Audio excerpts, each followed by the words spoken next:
Bismillahirrahmanirrahim. Assalamualaikum warahmatullahi wabarakatuh. Alhamdulillahi rabbil alamin, wal aqibatu lil muttaqin, wala udwana illa 'alaz zalimin. Kaum muslimin yang dimuliakan oleh Allah Subhanahu wa taala.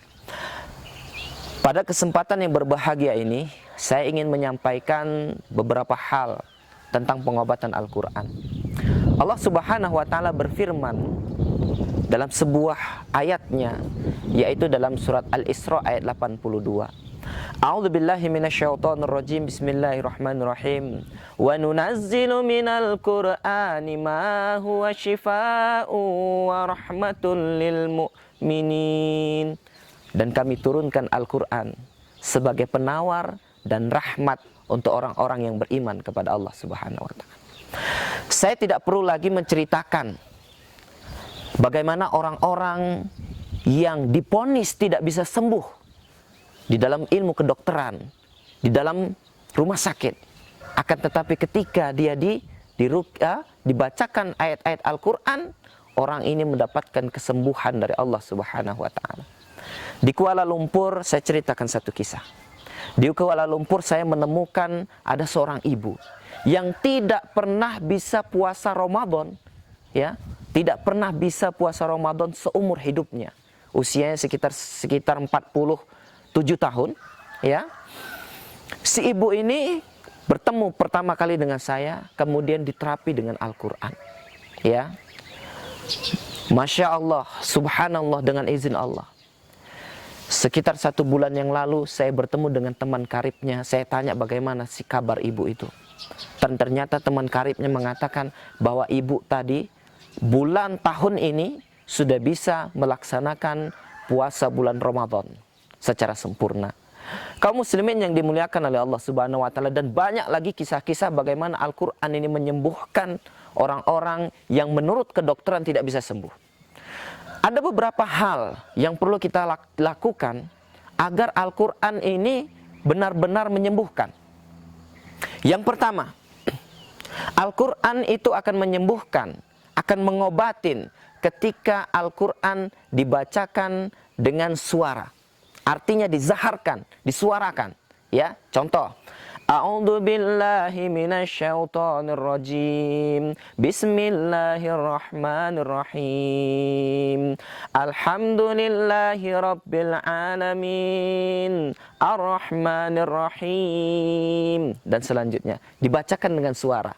Tidak harus keras-keras, tapi bersuara. Ini pertama. Ya, Al-Qur'an akan menjadi obat ketika dia dibacakan dengan suara, ya, ada nadanya. Kemudian yang kedua, Al-Qur'an akan menjadi obat ketika dia dibacakan dengan niat, ya, dengan niat yang ikhlas. Semakin ikhlas niat kita membacakannya, ya, maka Allah Subhanahu wa taala akan semakin memberikan pertolongannya dalam pengobatan terapi Al-Qur'an. Ya, niat. Kemudian yang kedua, adanya keyakinan. Kaum muslimin yang dimuliakan oleh Allah, bagaimana Al-Qur'an itu dapat menyembuhkan ketika orang yang membaca tidak yakin, ketika orang yang dibacakan tidak yakin. Maka keyakinan ini menentukan. Semakin yakin kita bahwa Al-Qur'an ketika dibacakan akan berefek untuk menyembuhkan segala macam penyakit, maka efek penyembuhannya juga akan semakin bagus. Maka keyakinan ini penting, ini yang ketiga. Kemudian yang keempat, Al-Qur'an itu akan menjadi obat manakala dia dibacakan dengan cara yang tepat. Sehingga kita kaum muslimin yang dimuliakan oleh Allah harus tahu bagaimana caranya. Bagaimana cara menjadikan Al-Qur'an ini sebagai obat.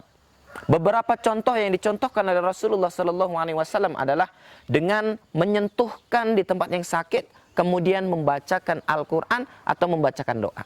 Ya, di mana kita sakit, misalkan sakit kita mah, pegang perut kita, kemudian baca dengan niat kita menterapi Al-Qur'an dengan keyakinan bahwa Al-Qur'an ini pasti berefek dalam menyembuhkan penyakit mah.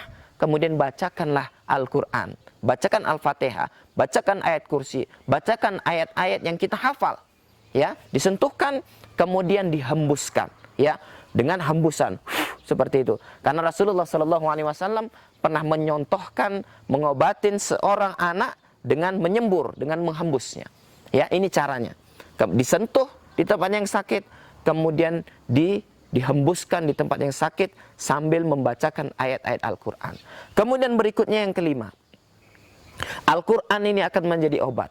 Ketika dia dibacakan dengan niat yang ikhlas, dengan keyakinan yang penuh, kemudian dengan cara yang tepat, kemudian ketika musuh-musuh Allah Subhanahu wa taala sudah dilemahkan. Ya, apa yang melemahkan musuh-musuh Allah? Tentu ibadah. Perbanyak istighfar kepada Allah. Perbanyak solat malam.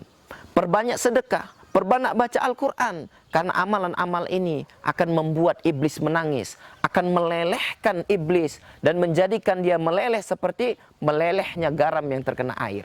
Maka lemahkan dulu mereka dengan amal soleh kita. Kemudian yang keenam, ini juga termasuk yang paling penting. Agar Al-Quran, terapi Al-Quran itu menyembuhkan bagi penyakit kita, maka harus ada yang keenam, yaitu runtuhkan dulu benteng musuh kita, yaitu iblis. Apa benteng mereka? Benteng mereka adalah kesyirikan. Ketika kita melakukan kesyirikan, menduakan Allah Subhanahu wa taala, sebenarnya kita sedang membangun satu benteng yang tidak terlihat antara bacaan Al-Qur'an dengan musuh-musuh Allah dari kalangan syaitan. Wa idza qara'tal Qur'an ja'alna bainaka wa bainal ladzina la yu'minuna bil akhirah hijaban mastura, kata Allah.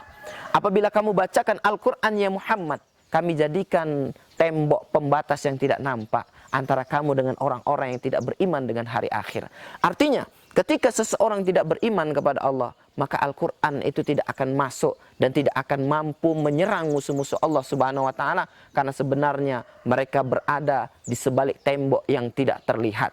Maka kaum muslimin yang dimuliakan oleh Allah Subhanahu wa taala, mari kita rubuhkan benteng-benteng pertahanan musuh kita, benteng-benteng iblis, dengan cara menjauhi diri kita dari sifat-sifat kekufuran, sifat-sifat kesyirikan. Kita jauhi dari benda-benda keramat. Kita jauhi diri kita dari benda-benda yang mensekutukan Allah Subhanahu wa taala. Maka niscaya Al-Quran ketika dibacakan akan mampu menyembuhkan apapun penyakit kita dengan izin Allah Subhanahu wa taala. Barakallahu fikum.